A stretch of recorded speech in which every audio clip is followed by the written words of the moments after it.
बहुत समय पहले की बात है। मथुरापुर के जंगल में पीलू चिड़िया अपने पति कालू कौवे के साथ रहती थी। कालू कौवा शहर में नौकरी करता था। बारिश का मौसम आया और जंगल में तेज बारिश होने लगी। जंगल के सभी पक्षी अपने अपने घरों में घुसे हुए थे। एक दिन चिंटू चिड़िया अपने पति से कहती है, आप तो मेरी बात बिल्कुल नहीं सुनते। देख रहे हो ना कितनी बारिश हो रही है और अपना घर यहाँ वहाँ से टूट फूट गया है। समय रहते अगर मरम्मत कर ली होती तो आज ये नौबत नहीं आती। इस बारिश के मौसम में हम रात में भी जाग रहे हैं, बाकी पक्षी अपने घरों में आराम कर रहे हैं। अब मुझसे और रुका नहीं जा रहा है। चलो पीलू चिड़िया के घर चलते हैं।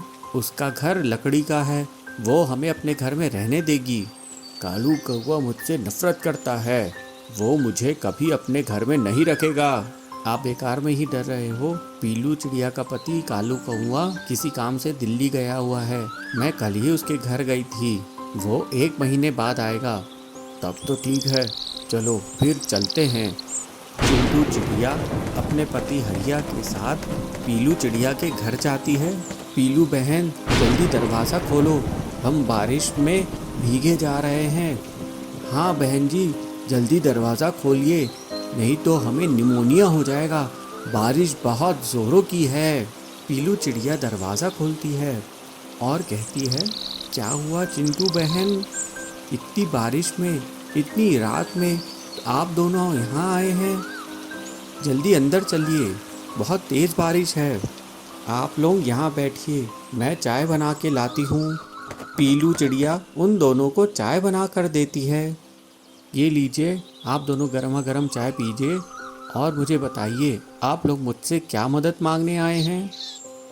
क्या बताऊँ बहन जी, हमारा घर जगह जगह से टूट गया है और घर के अंदर पानी घुसता जा रहा है। बहन, बारिश की वजह से घर में रहना बिल्कुल मुश्किल हो गया है।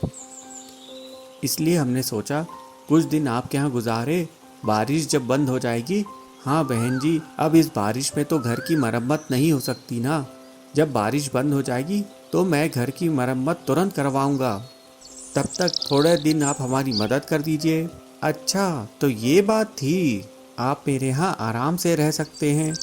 आपका एहसान हम कभी नहीं भूलेंगे बहन जी। इसमें एहसान की क्या बात है भाई साहब, पड़ोसी ही तो पड़ोसी के काम आते हैं। इतनी बारिश में, इतनी मुसीबत में आप मेरे यहाँ आए हैं, मैं आपकी मदद ज़रूर करूँगी। फिर सभी सो जाते हैं। अगले दिन सुबह सुबह पीलू चिड़िया भोजन की तलाश में चली जाती है।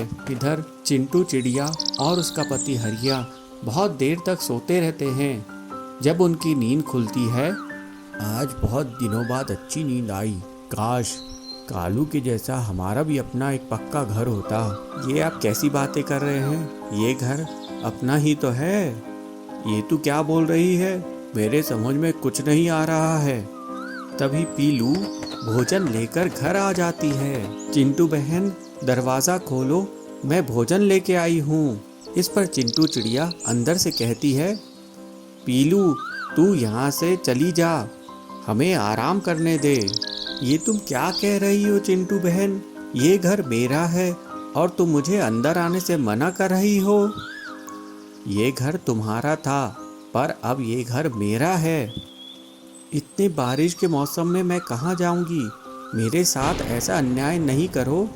मैंने तुम्हें आसरा दिया और तुमने मुझे ही बेघर कर दिया।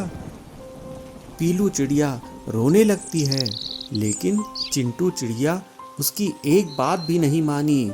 पीलू चिड़िया उड़ते उड़ते जंगल में जाने लगी और सोचती है, अब मैं कहाँ जाऊँ, क्या करूँ, इतनी बारिश हो रही है। तभी पीलू को जंगल में बड़े बड़े पम्पकिन्स दिखाई देते हैं। मैं ऐसा करती हूँ, इस कद्दू में ही अपना घर बना लेती हूँ।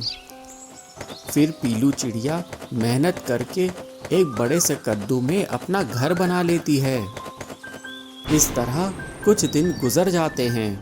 एक दिन जब पीलू चिड़िया का पति वापस लौटता है तो उसे पता चलता है कि उसकी पत्नी एक पम्पकिन में रह रही है। कालू कौवा पीलू के पास जाता है। सुनिए जी, मैंने पड़ोसी पर दया करके उनको अपने घर में जगह दी, बारिश से बचाया, आखिर में उन्होंने मुझे ही घर से बाहर कर दिया। मैं जब उड़कर अपने घर की तरफ जा रहा था, मैंने देखा कि पेड़ की एक शाखा टूटकर अपने घर में जोर से गिर गई। अपना घर चकनाचूर हो गया। फिर मुझे पता चला कि वहाँ पर हरिया तोता और चिंटू चिड़िया कब्जा कर लिए थे। ऐसा सुनकर पीलू चिड़िया घबरा जाती है और तुम्हें घर से निकाल दिए थे। वो दोनों उस पेड़ की शाखा से कुचले गए हैं। ये उनके बुरे कर्मों का ही नतीजा था। ये सुनकर पीलू चिड़िया बहुत दुखी होती है, पर अब वो कुछ नहीं कर सकते थे। लेकिन अब खुशी की बात ये थी कि उनके पास अपना एक नया घर था, पंपकिन का घर। जो दूसरों के साथ बुरा करता है उसके साथ कभी अच्छा नहीं होता। ये सोचकर वे दोनों हंसी खुशी रहने लगे। डमडमपुर के जंगल में कालू कौआ अपनी पत्नी पीलू चिड़िया के साथ रहता था। कालू कौआ अपने खेत में जामुन उगाता था और उसे शहर में बेचा करता था। कालू और पीलू का एक छोटा बच्चा था।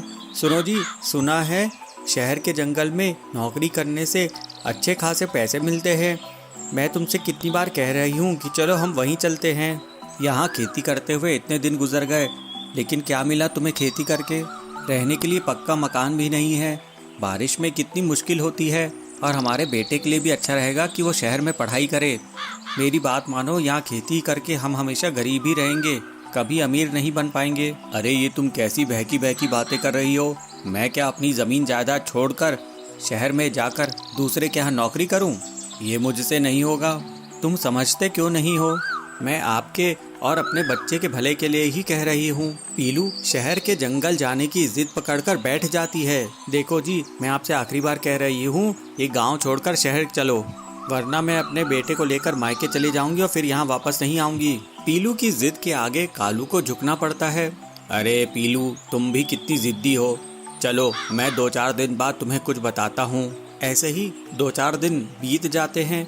फिर कालू घर आकर पीलू से कहता है, पीलू मैंने सोच लिया है, चलो हम शहर ही चलते हैं। तुम ज़रूरत के सामान बांध लो। फिर कालू अपने पूरे परिवार के साथ शहर की ओर चला जाता है। कालू शहर आकर एक किराना दुकान में नौकरी करने लगता है। इस तरह कुछ दिन बीत जाते हैं। शहर आकर पीलू और उसका बेटा बहुत खुश थे।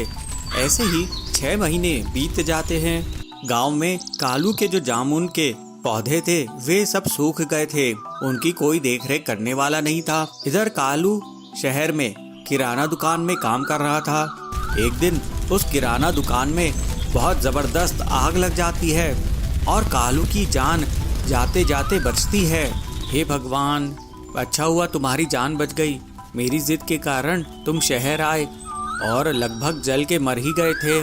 मैं तो बहुत डर गई हूँ। अब कालू नई नौकरी की तलाश में यहाँ वहाँ भटकने लगता है, लेकिन उसे कोई भी काम नहीं मिलता है। इस तरह से 3 महीने बीत जाते हैं। अब उनके पास किराया देने का भी पैसा नहीं बचता है। पीलू, मैं बहुत परेशान हूँ, मुझे कोई काम नहीं मिल रहा है।